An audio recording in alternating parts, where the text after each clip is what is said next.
आज हम शुरू करने वाले हैं भाग 33 परशुपरी का रत्न विक्रेता। चंपा के पांथागार में परशुपुरी के एक विख्यात रत्न विक्रेता कई दिनों से ठहरे थे। उनके ठाठ बाट और वैभव को देखकर सभी चंपा निवासी चमक रहे थे। पांथागार के सर्वोत्तम भवन में उन्होंने डेरा किया था और राज्य की ओर से उन्हें सुरक्षा के लिए बहुत से सैनिक नियुक्त कर दिए गए थे।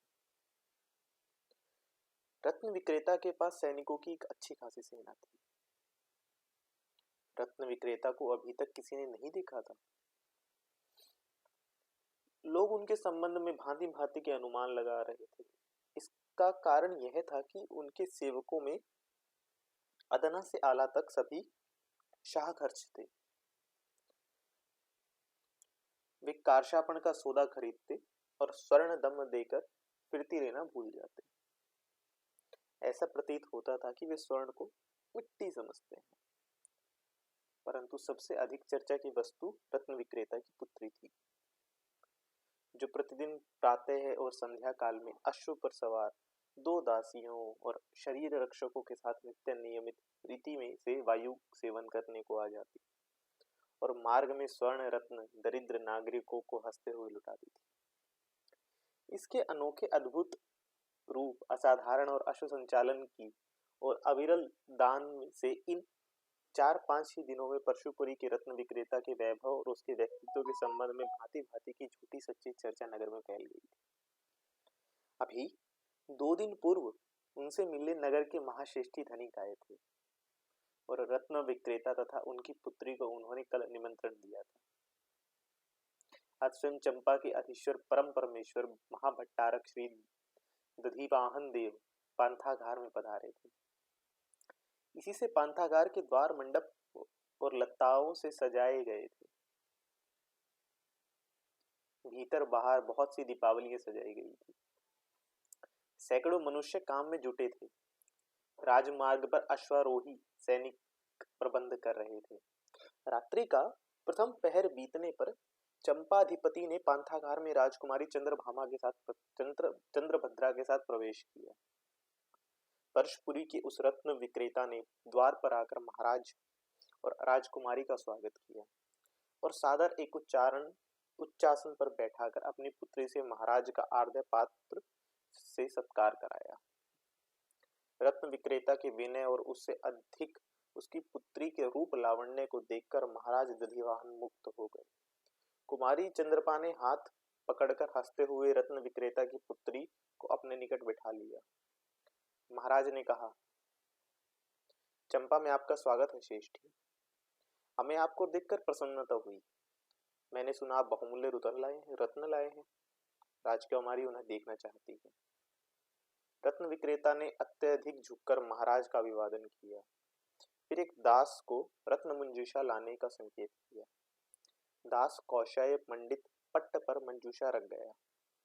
उसमें से बड़े बड़े तेजस्वी मुक्ताओं की माला लेकर रत्न विक्रेता ने कहा, देव चंपाधिति प्रसन्न हो। यह मुक्ता माल मोल लेकर बेचने योग्य नहीं। पृथ्वी पर इसका मूल्य कोई नहीं चुका सकता। यदि देव की अनुमति हो तो मैं यह मुक्तामाला राजकुमारी को अर्पण करने की प्रतिष्ठा प्राप्त करूं। उन बड़े बड़े उज्ज्वल असाधारण मोतियों को देखकर महाराज दधिवाहन आंख फाड़ फाड़ कर देखते रह गए। रत्न विक्रेता ने आगे बढ़कर अमूल्य मुक्ता माल राजकुमारी के कंठ में डाल दी।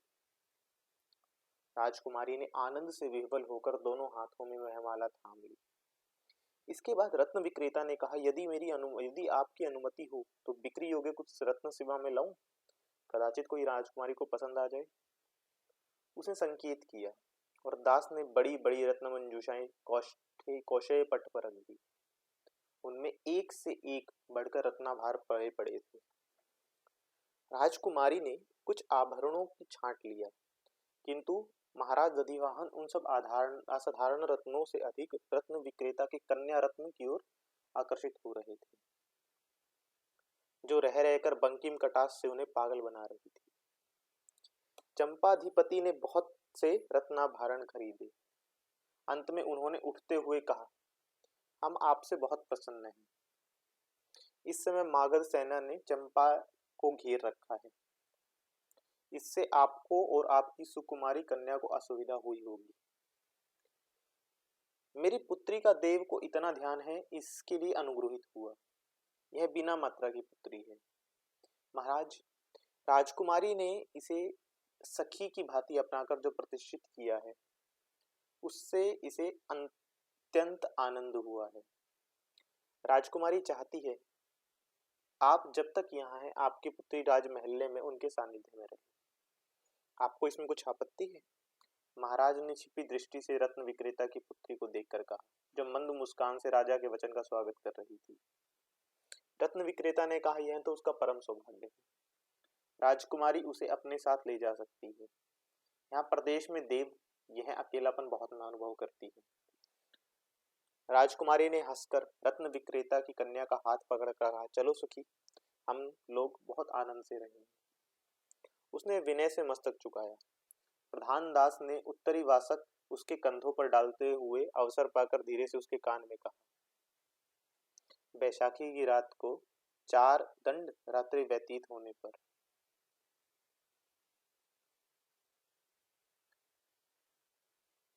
और वह विनय से झुकता पीछे हट गया। रत्न विक्रेता की पुत्री ने, जो वास्तव में कुंडनी थी, पिता के चरणों में प्रणाम किया। दोनों ने दृष्टि विनिमय किया। महाराज राजकुमारी और रत्न विक्रेता की कन्या को लेकर चले गए। उनके जाने पर रत्न विक्रेता ने द्वार बंद करने का आदेश दिया। फिर एकांत पाकर अपने नकली केश और परिच्छाद उतारकर फेंका। दास भी निकट आकर खड़ा हो गया। सब ठीक है ना सोम? हाँ आर्य, सेनापति भद्रिक की सहायता मिल जाएगी ना? सब ठीक हो जाएगा आर्य। आयुष्मान अश्वजीत अपना कार्य कर रहा है? जी हाँ, वह लुहार बना हुआ है। चंपा के संपूर्ण मागध नागरिकों को उसने सशस्त्र कर दिया। बहुत अच्छा हुआ। वे कितने हैं? 1200 से अधिक। ठीक है। श्रेष्ठी धनिक ने चंपा के बहुत से सार्थपाकों की हुंडियों मेरे आदेश से खरीद ली। बैशाखी के दिन प्रभात ही वे भुगतान मांगेंगे। मैं जानता हूं। राजकोष में स्वर्ण नहीं है। महाराज दधिवाहन मेरे रत्नों के मूल्य में जो स्वर्ण देंगे वह चंपा के स्वर्णकारों स्वर्ण वणिकों से लेकर बस खाली हो जाएंगे और वे नगर सेठी की हुंडियों नहीं भुगता पाएंगे। इसी बीच मागध नागरिक नगरों में विद्रोह कर देंगे और यह हुंडियावान ही उसका कारण हो जाएगा। किंतु कुंडनी, वह अपना मार्ग खोज लेगी। वैशाखी की रात्रि के चौथे दंड के प्रारंभ होते ही दधिवाहन मारा जाएगा। तो ठीक है। उसी समय चंपा दुर्ग के पश्चिमी बुर्ज पर मागध तुरही बजेगी और समय पर तमाम प्रहरी वर्ष में किए जा चुके होंगे। इसके बाद 2 ही घड़ी में उन्मुक्त द्वार से मगध सेनापति प्रविष्ट हो दुर्ग अधिकृत कर लेंगे। उत्तम योजना है। अब मैं इसी क्षण प्रस्थान करूंगा। तुम मेरे रोगी होने का प्रचार करना और बैशाखी पर्व तक सब कुछ इसी भांति रखना, परंतु किसी से भेंट करने में असमर्थ बता देना। जैसी आज्ञा। किंतु ठहरो तुम सोम। बैशाखी के 4 दंड रात्रि रहते ही श्रावस्ती की ओर प्रस्थान करना। चंपा दुर्ग पर मागधी पताका देखने के लिए प्रभात तक रुकना नहीं। वहां सम्राट विपन्नावस्था में है। इतना कहकर मगध महामत्य ने आसन त्याग कर ताली बजाई। एक दास ने निकट आकर अभिवादन किया। अमात्य ने कहा, कितनी रात हो गई अब है? रात्रि का द्वितीय दंड आरंभ है आर्य, और मेरा अश्व वह तैयार है। कहाँ? निकट ही, उसकी उपत्यका के प्रांत में। ठीक है। अमात्य आगे बढ़े। सोम ने कहा, क्या मेरा असुर आर्य का पथ प्रदर्शन करें? नहीं, मेरी व्यवस्था है। वे एकाकी ही अंधकार में अदृश्य हो गए। भाग 34। असम साहस। तो आयुष्मान सोम, तुम्हारी योजनाएं असफल हुई। यह क्यों बनते सेनापति? कल ही बैशाखी पर्व है। हम कुछ भी तो नहीं कर सके। भंते, हमें अभी काम करने के लिए पूरे 5 प्रहर का समय है। इस 5 प्रहरों में हम क्या कर लेंगे? दुर्ग पर आक्रमण के योग्य हमारे पास कहाँ सेना है? भनते आ रही है। इन 4 दिनों में जो कुछ काम हम कम कर पाए हैं वह सभी परिस्थितियों को देखते क्या संतोषप्रद नहीं है? अवश्य है, परंतु इससे क्या लाभ? मेरी समझ में हमारा सर्वनाश और 4 दिन के लिए टल गया है। अब तो तुम आत्मसमर्पण के पक्ष में नहीं हो, नहीं बनते सेनापति?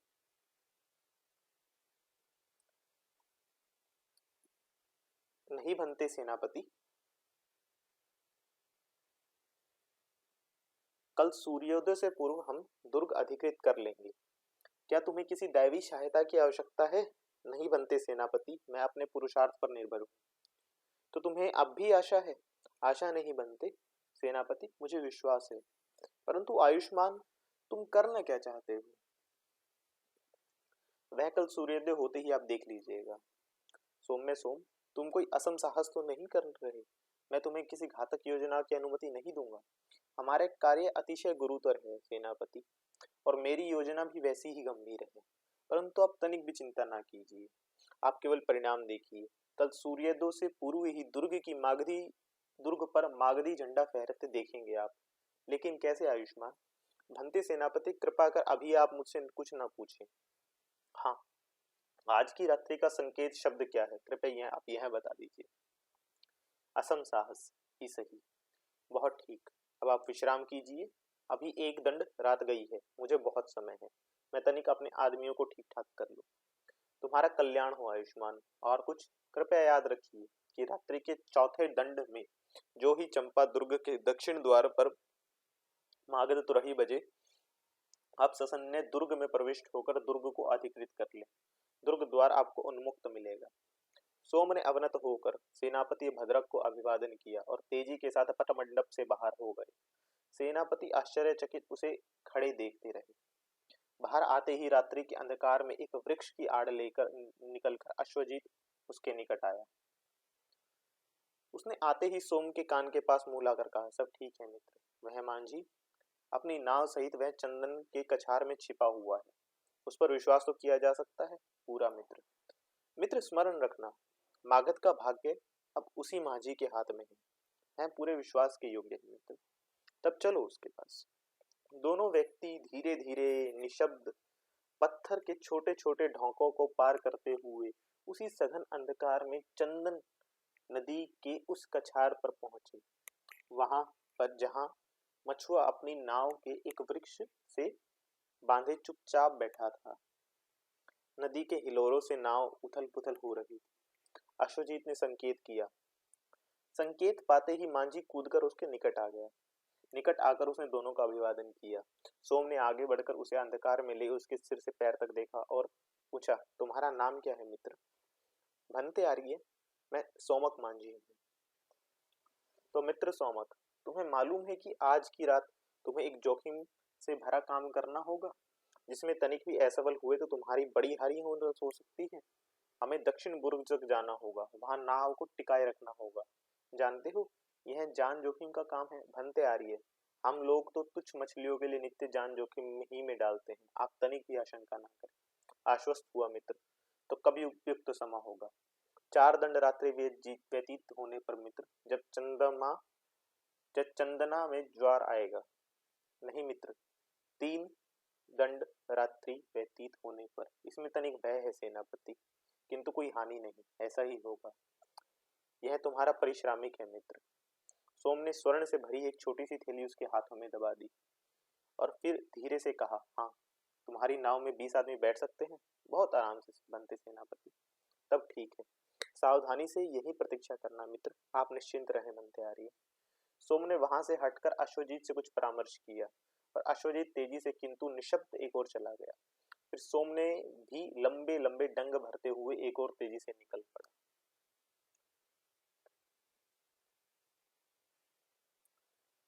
भाग 35। शंभ असुर का साहस। चंपा दुर्ग के दक्षिण बुर्ज के निकट चंदना के तट से थोड़ा हटकर एक शून्य चैत्य था। वह बहुत विशाल था। परंतु इस समय वहां एकाध विहार को छोड़कर सब कुछ खंडहर था। उधर लोगों का आवागमन नहीं था। वहीं एक अपेक्षाकृत साफ सुथरे अलिंद में 20 भट एकत्रित थे। वे सब शंभ को लेकर आनंद कर रहे थे।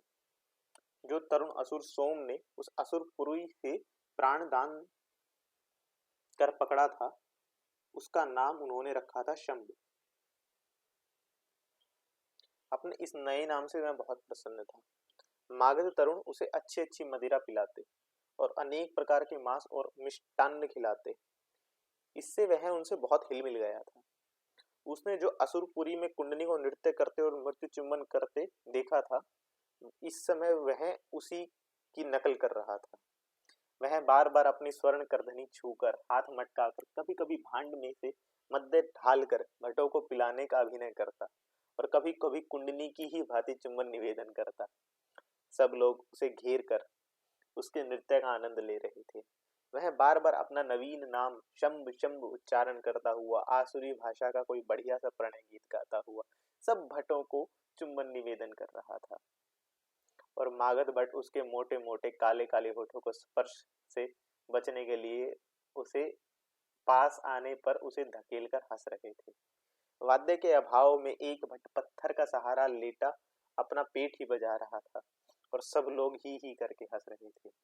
क्षण भर सोम यह सब देखता रहा। वह क्षीण हास्य रेखा और होठों पर फैल गई। फिर उसने पुकार कर कहा, शंभ, क्या आज तूने फिर बहुत मद्य पिया है? शंभ ने एक बार झुककर स्वामी को प्रणाम किया, फिर भीत भाव से उनकी ओर देखा, परंतु सोम की मुद्रा देख वह हंस पड़ा। उसके काले काजल से मुख में धवल दंतपति बहुत शोभायमान दिखने लगी।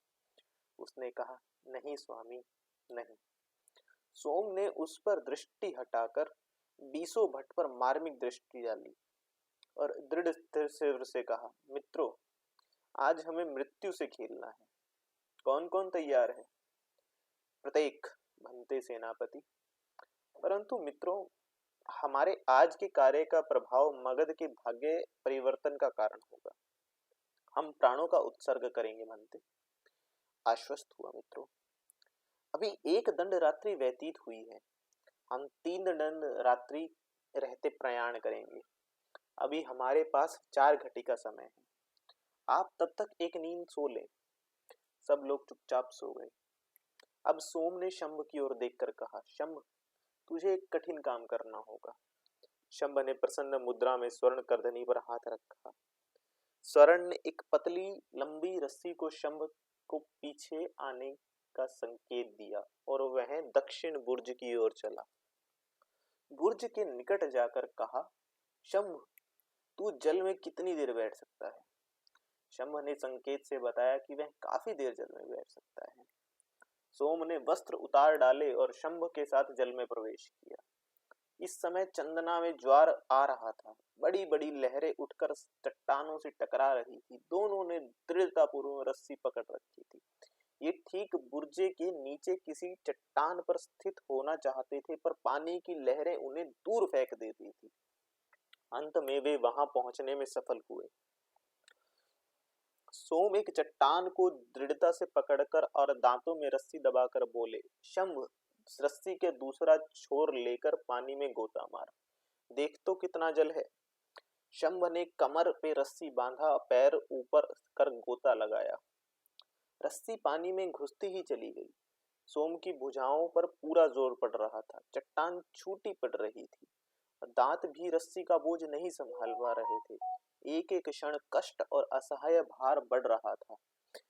इसी समय रस्सी ढीली हुई और कुछ ही क्षण बाद शंभ ने सिर हिलाया, सिर निकाला। सोम ने रस्सी को नापकर जल का अनुमान लगाया। उसने सोचा, 2 दंड काल में जल 4 और बढ़ जाएगा। उसने 5 हाथ ऊपर चट्टान में खूब मजबूती से रस्सी लपेट दी और उसका दूसरा छार शंभ को हाथ में देकर कहा, शंभ, खूब सावधानी में रहना। जो ही नाव यहाँ पहुंचे, रस्सी फेंक देना। ऐसा ना हो कि नाव को लहरें दूर फेंक दे। और ऊपर बुर्ज का भी ध्यान रखना। वहां से एक रस्सी नीचे लटकाई जाएगी, उसे भी तू थामे रहना। कर सकेगा ना? शंभ बोला नहीं। उसने हंसकर स्वीकृति प्रकट की और जमकर चट्टान पर बैठ गया। सोम ने गहरे जल में गोता लगाया और वह अदृश्य हो गया। अकेला असुर उस भयानक काली रात में अपनी कठिनाइयों के बीच बैठा रहा। धन्यवाद।